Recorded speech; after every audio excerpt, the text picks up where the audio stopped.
स्वयंपाक काय शिकवायचं असतो ते तर टीव्हीवर शिकवतात ना मोठे मोठे शेफ्स. त्यामुळं मग युट्यूब काय हे माहितीच नाही. 2018च्या सुरुवातीला व्हॉट इज युट्यूब मला काहीच माहिती नव्हतं. ऍज अ कंटेंट क्रिएटर तुम्हाला काय वाटतं की सगळ्यात महत्वाची गोष्ट काय आहे स्पेशली फूड मध्ये? एकतर कुकिंग मध्ये आवड व्हायला लागली होती कारण नवऱ्याकडनं जरा कौतुक मिळायचं ना, त्यामुळे बऱ्याच माझ्याबद्दलच्या गोष्टी माझ्या ऑडियन्सला माहिती आहेत. पण एक गोष्ट माहिती नाही, माझं स्वप्न होतं की मला रेडिओमध्ये जायचंय. नमस्कार, आपलं स्वागत आहे केप्र अबाउट हर विथ हर मध्ये. आज आपल्या स्टुडिओमध्ये आहेत सरिता ताई, सरिताज किचन मधनं. तर चला बघूया, आपण त्यांच्यावर गप्पा मारून त्यांच्याबद्दल काही अजून जाणून घेऊया, त्यांच्याच बरोबर त्यांच्याशीच बोलू. नमस्कार सरिता, कशा आहात तुम्ही? मी मस्त आहे आणि छान वाटतं तुमच्यासोबत गप्पा मारायला. पण पहिल्यांदाच भेटतोय. थँक्यू. तुमचं आता रिसेंटलीच बरंच कौतुक झालेलं आहे बिकॉज ऑफ वुमेन्स डे आणि हे, तर आम्ही पण म्हणलं थोडंसं आपण एक काहीतरी वेगळा आज थोडा प्रोग्राम करून बघूयात. तर मग आज तुम्ही काय केलं? आज तुम्ही काय घरी करून आलात वेगळं रेसिपी म्हणून? नाही, आज मी पिठलं भाकरी केली होती. आज पूर्ण ऑफ घ्यायचं ठरवलं आणि मग त्यावेळी असं जे कम्फर्ट फूड आपलं असतं किंवा जसं पटकन होणार आहे ते करा आणि मग निवांत असं. पण आता ह्याची सगळ्याची सुरुवात कशी झाली? म्हणजे तुम्ही सुरुवात कुठनं केली आणि what was the thought behind it? काय हे झालं? एकतर लहानपणीपासून मला आईसोबत म्हणजे अशी सिच्युएशन आली होती की आईला मेस चालू करावी लागली. त्यामुळं मग आईला हातभार लावण्यासाठी मदत करत करत मी आईसोबत स्वयंपाक करू लागले. आईने असं कधी बसून शिकवलं नाही हे असं करतात, कारण त्या काळी स्वयंपाक शिकवण्यापेक्षा बघून बघूनच मुली जास्त शिकायच्या असं झालं. आणि लग्नाच्या आधी मी 4 वर्ष परत इन्फोसिसमध्ये जॉब केला. लग्नानंतर नवरा डिफेन्समध्ये होता, त्यामुळे मग आम्ही म्हणजे इंडियन नेव्हीमध्ये असल्यामुळे आम्ही कोस्टलमध्ये खूप ट्रान्सफर्स होत होते आमच्या आणि वेगवेगळे लोक. मग तिथे पण आता जॉब तर मला पॉसिबल होत नव्हता कारण सारख्या ट्रान्सफर्स व्हायच्या. मग त्यामुळं मग मोकळ्या वेळामध्ये जे आहे तेच अजून छान शिकून घ्या. एकतर कुकिंग मध्ये आवड व्हायला लागली होती कारण नवऱ्याकडनं जरा कौतुक मिळायचं ना, त्यामुळे म्हणलं चला ह्याच्यात काही आपण छान छान गोष्टी शिकूयात. कारण जेव्हा करायला काही नसतं त्यावेळी जे आहे त्यामध्ये मग नवीन नवीन करा असं. आणि मग खूप कुझिन शिकून घेतले वेगवेगळे आणि मग आवड निर्माण झाली आफ्टर रिटायरमेंट. म्हणजे 15 वर्ष नवऱ्याने जॉब करून मी जेव्हा पुण्यामध्ये आलो त्यावेळी मी परत जॉब करायचा डिसिजन घेतला. पण 8 वर्षांचा करिअर गॅप मध्ये आला.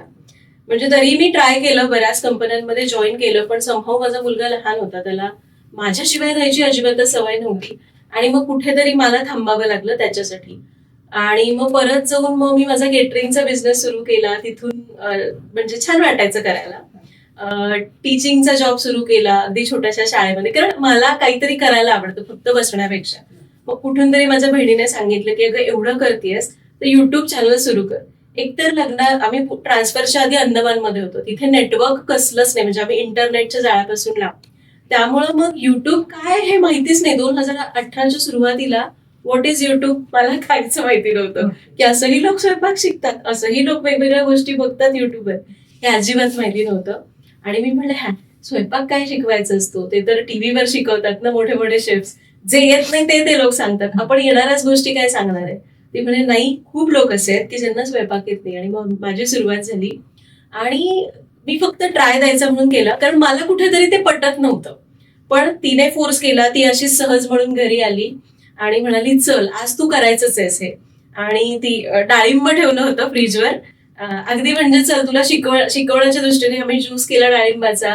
तिने एडिटिंग कसं करायचं काय ते सगळं सांगितलं. ती मोबाईलवर बरं का, अगदी कुठला कॅमेरा वगैरे काहीच नाही. एडिटिंग केलं आणि व्हिडिओ पोस्ट केला आणि आवडायला लागलं मला ते. म्हणलं चला ऍटलिस्ट आवडीसाठी तरी करूयात आपण, आणि तशी सुरुवात झाली. ऍज अ कंटेंट क्रिएटर तुम्हाला काय वाटतं की सगळ्यात महत्वाची गोष्ट काय आहे स्पेशली फूडमध्ये? फूडमध्ये खरं तर किंवा कुठल्याही गोष्टीत कॉन्टेंट क्रिएटर असं असावा की ज्याने चांगलाच कॉन्टेंट दिला पाहिजे असं मला वाटतं. आणि माझ्या बाबतीत म्हणाल ना फूडमध्ये, तर मला एकतर इन डिटेल खूप एक्सप्लेन करायची सवय. आणि ज्यावेळी मग मी इंस्टाग्राम मला हे दिसलं त्यावेळी मला कळायचंच नाही की हे काय, आणि मला असं वाटायचं की हे माझ्यासाठी नाहीये, कारण मला अगदी इन डिटेल वगैरे सांगायला आवडतं, हे मी 1 मिनिटामध्ये काय सांगणार आहे. त्यामुळं कुठेतरी मला असं वाटायचं की हे माझ्यासाठी नाही. पण नंतर आपण ज्यावेळी त्याच्यामध्ये उतरतो ना, आपल्याला वेगवेगळ्या आयडियाज यायला लागतात. आणि मग मी इंस्टाग्रामवर आले आणि एक फूड कॉन्टेंट क्रिएटर म्हणून मला नाही वाटत की खूप काही सांगण्याची गरज आहे, कारण प्रत्येक महिला, खास करून भारतीय महिला, ही सुगरण असतेच. मला असं वाटतं तिच्यात ते उपजत गुण असतात आणि तिला वाव मिळावा म्हणून उलट मला वाटतं की फूड कॉन्टेंट क्रिएटर, जर तुम्हाला खरंच दुसरा काही चॉईस नाहीये तुम्हाला जॉब करण्यासाठी किंवा कुठलाही बिझनेस करण्यासाठी, तर ज्या कोणी फूड कॉन्टेंट क्रिएटर आहेत अजून छान इम्प्रूव्ह करा त्याच्यामध्ये आणि करू शकतात कंटिन्यू पुढे. अजून एक तुम्हाला विचारायचं, सर तुम्ही आता आम्हाला सांगितलंच की तुम्हाला पहिले रील म्हणजे युट्यूब म्हणजे काय हे माहिती सुद्धा नाही, कसं ऑपरेट करायचं हे माहित नव्हतं. सो त्या ह्यानी आणि इव्हन ऍडव्हान्सिंग टेक्नॉलॉजी, पहिली रील तुमची आणि शेवटची रील ह्याच्यामध्ये तुम्हाला आता काय फरक वाटतो?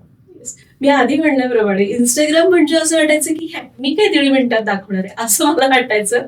आणि तुम्ही माझे पहिले अगदी सुरुवातीचे रील्स बघाल तर खूप म्हणजे अगदी इतके असेच काय, मला तर हे सुद्धा माहिती नव्हतं की इंस्टाग्रामचा जो आस्पेक्ट रेशो तो व्हर्टिकल असतो आणि युट्यूबचा हॉरिझॉन्टल असतो, इतकंही माहिती नव्हतं. जे काही आम्ही हॉरिझॉन्टल घेतलंय त्यालाच मी अगदी कसंही जसं जमेल तसं कट करून पोस्ट करायचे. आणि आता हळूहळू जेव्हा आपण त्याच्यामध्ये येतो त्यावेळी आपल्याला कळत जातं की अरे यामध्ये सुद्धा आपण या जो काही पॅटर्न आहे याच्यात सुद्धा छान करू शकतो. आणि मग हळूहळू आता आम्ही प्रत्येक इन्स्टा रीलला सुद्धा आम्ही विचार करतो, एक थॉट प्रोसेस असते की हा कसा गेला पाहिजे. आधी असं काहीच नव्हतं, घे उचल आणि टाक, बस एवढंच होतं. आता तसं नाहीये, कारण आता जेव्हा आपल्याला कळायला लागले की येस याच्यामध्ये सुद्धा मी काही छान करू शकते, तर प्रत्येक रील मागे एक छान थॉट प्रोसेस असते. तर टीमचं पण काम असतं की आपण असं करू तसं करू आणि मग मी त्याच्यावर काम करतो. पण पहिला रील आणि आत्ताचा रील यामध्ये एक गोष्ट कॉमन आहे अजूनही, आणि ती शेवटपर्यंत सरिताज किचन मध्ये तशीच राहणार, ती म्हणजे रॉनेस. म्हणजे जे ओरिजिनल आहे तेच. सो हे आहे, म्हणजे रील मध्ये खूप फरक आहे पण ती एक गोष्ट कॉमन आहे. सरिता ताईंना आपण थोडेसे रॅपिड फायर क्वेश्चन्स विचारले, थोडे फन असतील, थोडे काहीतरी असे वेगळे असतील आणि बघू तुम्ही कसं करता. ओके, सगळ्यात क्रेझिएस्ट फूड कॉम्बिनेशन तुम्ही काय केलंय किंवा खाल्लेलं आहे?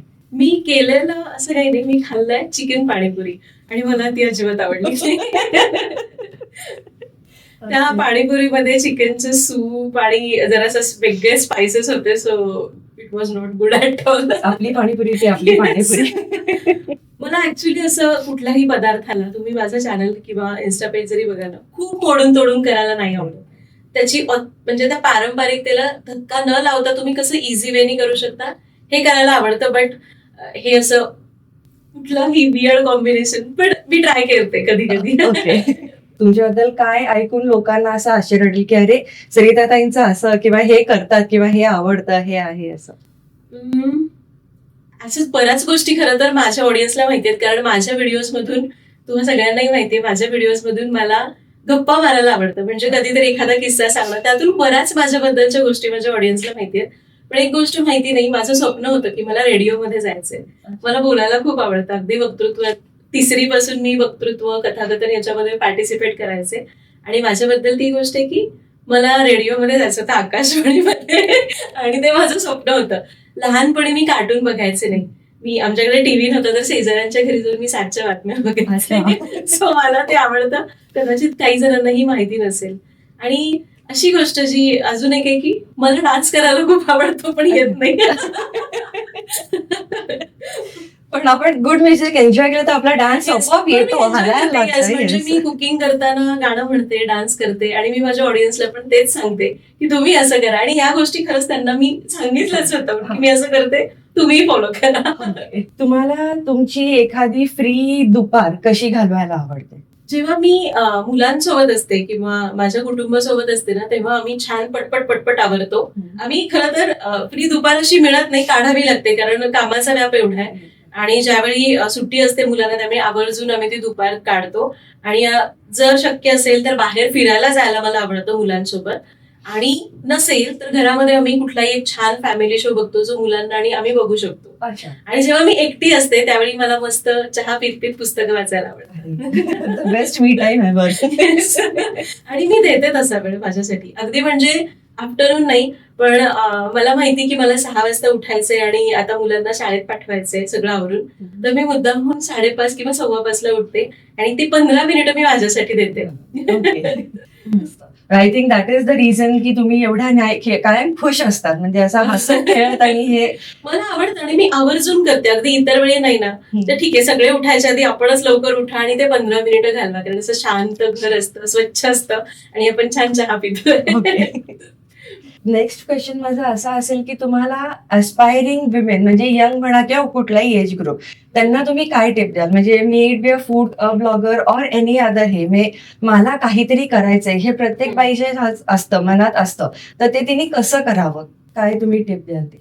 तसं तर प्रत्येक महिला अशी ना जिला नेहमीच वाटतं की काहीतरी करावं, कारण कसं असतं म्हणजे करणं म्हणजे फक्त त्यातून पैसा मिळवणं असं नाहीये. मला नेहमी, मी आधी पण म्हणाले की लग्न झाल्यानंतर मला आधी असं पैसे मिळवायची सवय होती आणि लग्नानंतर अगदीच म्हणजे वाटायला लागले की अरे आपण काही करत नाही का. तेव्हा माझ्या नवऱ्याने मला रिअलाइज करून दिलं होतं की जेव्हा तू नव्हती त्यावेळी माझं आयुष्य खूप वेगळं होतं आणि आता कारण मी एकदा बोलून दाखवलं होतं मी काहीच करत नाही आणि मग मला कसं तरी गिल्ट येतो की मी काही करत नाही, मी पैसे कमवत नाही. तर तो म्हणला होता की तू असा अजिबात विचार करू नको, तू माझ्या आयुष्यात यायच्या आधीचं माझं आयुष्य खूप वेगळं होतं आणि आता खूप वेगळं आहे. जर मी बाहेर जातोय तर घरातली सगळी जबाबदारी घेणं सुद्धा एक कामच आहे, त्याच्यातून जरी अर्थार्जन नाही झालं तरीही. आणि त्यामुळे प्रत्येक महिलेला असं वाटतं, त्यामुळे तुम्ही जे करताय त्यामध्ये छान करण्याचा प्रयत्न करा. आणि जर बाहेर पडून जॉब करायचंय किंवा कुठलंही काम करायचंय, मग ते ब्लॉगर असो किंवा कुठलंही असो, ते मनापासून करा, कन्सिस्टंट राहा. आणि दुसरं म्हणजे बऱ्याचदा बघा कितीतरी महिला अशा असतात, मी एक अशी व्यक्ती आहे ना की मला जर कोणी डिवचलं ना की तू म्हणजे आपण काहीतरी करतो आणि 4 लोक बोलणारी असतात, आपण त्यांची तोंड धरायला नाही जाऊ शकत, पण मला जर असं खूप टोचून कोणी बोललं तर मी रिप्लाय देत नाही, पण मी ते लावून घेते मनाला आणि मी माझ्या कामातून दाखवते. आणि मला ते पहिल्यापासून ते तसंच आहे, ठीक आहे बोलायचं नाही आपण फक्त करूया. तर मला वाटतं हे करा, कारण जेव्हा खास करून महिला बाहेर पडते ना त्यावेळी बोलणारी 4 लोक असतात, नावं ठेवणारी 4 लोक असतात. तिकडे किती लक्ष द्यायचं हे आपल्याला कळलं पाहिजे, किती सिरियसली घ्यायचं त्यांना, आणि पुढे चालत राहा आणि आपल्या कामामधून दाखवून द्या. मला तर हे खूप पटतं आणि मी तशाच तत्वांवर चालते. म्हणजे थोडक्यात तुमचा लाईफ मोटो आहे की ऐकावे जनाचे करावे मनाचे. येस, ऐकावे जनाचे आणि ते लक्षात ठेवून त्यांना दाखवावे. आणि मी हे केलंय बरंचदा आणि ज्यांना कळायचं त्यांना कळलेलं. सो आता आज ऍक्च्युली खूप मजा आलेली आहे सरिताबरोबर गप्पा मारून, आणि अजून बऱ्याच काही गोष्टी त्यांच्याबद्दल आम्हाला कळलेल्या आहेत. आणि मी आभारी आहे तुम्ही आज इथे आलात आणि आपली अशी छान ओळख झाली आणि तुमची प्रेक्षकांची पण आज जास्ती अजून ओळख झाली असावी असं मला वाटतंय. मलाही छान वाटलं, म्हणजे आपण जनरली बोलतो त्यापेक्षा काहीतरी वेगळे प्रश्न होते, त्यामुळे मजा आली बोलायला. सरिताताई, आज तुम्ही इथे आलात आणि तुमच्याबद्दल आम्हाला एवढं सांगितलं, तर तुमची स्टोरी खरंच इन्स्पायरिंग आणि वेगळी वाटली आम्हाला. आणि आताच रिसेंटली वुमेन्स डे पण होऊन गेलाय, सो केपरा तुम्हाला फेलिसिटेट करा असं वाटतंय. सो ते मी हे करते. थँक्यू. आणि हे थोडंसं केपराचं गिफ्ट हॅम्पर छोटंसं एक तुमच्यासाठी. Thank you very hope you enjoy it.